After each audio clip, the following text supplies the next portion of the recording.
તો માટે ખૂબ જ ચિંતાજનક સમાચાર હવામાન નિષ્ણાંત અંબાલાલના મતે ખેડૂતોના માંથી એક નહીં બે આકાશી આફત આવી રહી છે। માવઠાનો તો માર છે, પરંતુ તે પહેલા ભારે પવન કૃષિ પાકને અસર કરી શકે છે।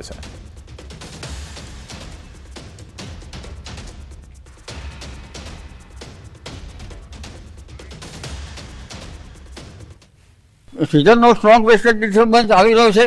લગભગ 22મીથી તેની અસર થવાની શક્યતા રહે છે અને પ્રથમ लगभग शक्यता पाकिस्तान भूभागों पर थवानी शक्यता रहे અને કચ્છના ભાગો પર અને પછી ત્યાર જો અંગે જોવા જઈએ તો અરબ સાગરના ભેજના કારણે પશ્ચિમ સૌરાષ્ટ્રના ભાગોમાં પણ તેની અસર થવાની શક્યતા રહેશે।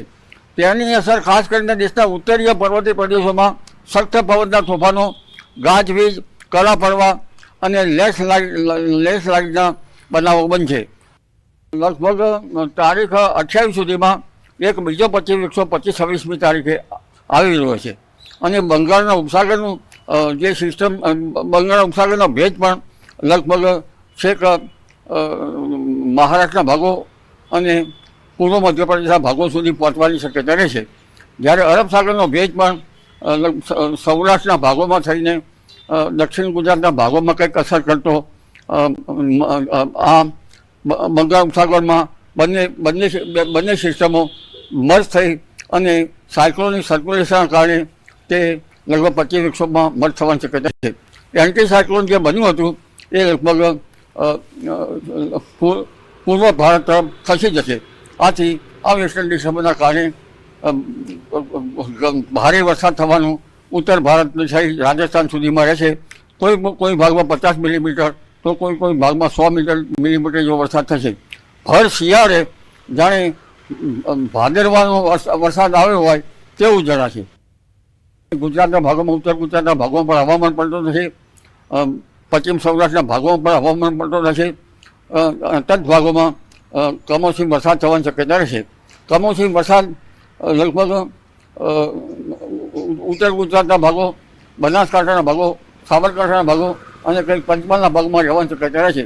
તેની અસર છે અમદાવાદ, ગાંધીનગર સુધીમાં થવાની શક્યતા રહેશે અને અરબ સાગરના ભેજની અસર મુંબઈથી ઉપરના ભાગો એટલે દક્ષિણ ગુજરાતના ભાગોમાં પણ થવાની રહેશે।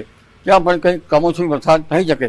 25-26મી જાન્યુઆરીએ બીજો એક 25 આવી રહ્યો છે જેની અસર પણ થવાની શક્યતા રહેશે। તારીખ 22થી 28 સુધીમાં ઉત્તર ભારતનું હવામાન પલટો આવશે અને લગભગ ત્યારબાદ 24-25થી 28 સુધીમાં ગુજરાતના હવામાનમાં પલટો આવવાની શક્યતા છે। પણ ઉલ્લેખનીય છે કે આ ગતિવિધિ ચાલુ થાય તે પૂર્વે ભારે પવન ફૂંકાશે।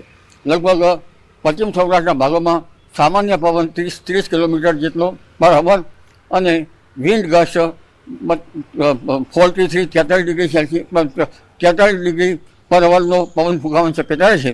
એટલે આ પવનની ગતિ વધુ રહેવાના કારણે તેની અસર જે બાગાયતી કલમ વગેરે જેનું રોપેલ હશે તે બેન્ડ થઈ જવાની શક્યતા રહેશે। કેટલાક પાકો પણ બેન્ડ એટલે વળી જવાની શક્યતા રહેશે। આથી પવનની ગતિના લીધે કૃષિ પાકો ઉપર અસર થવાની શક્યતા રહેશે।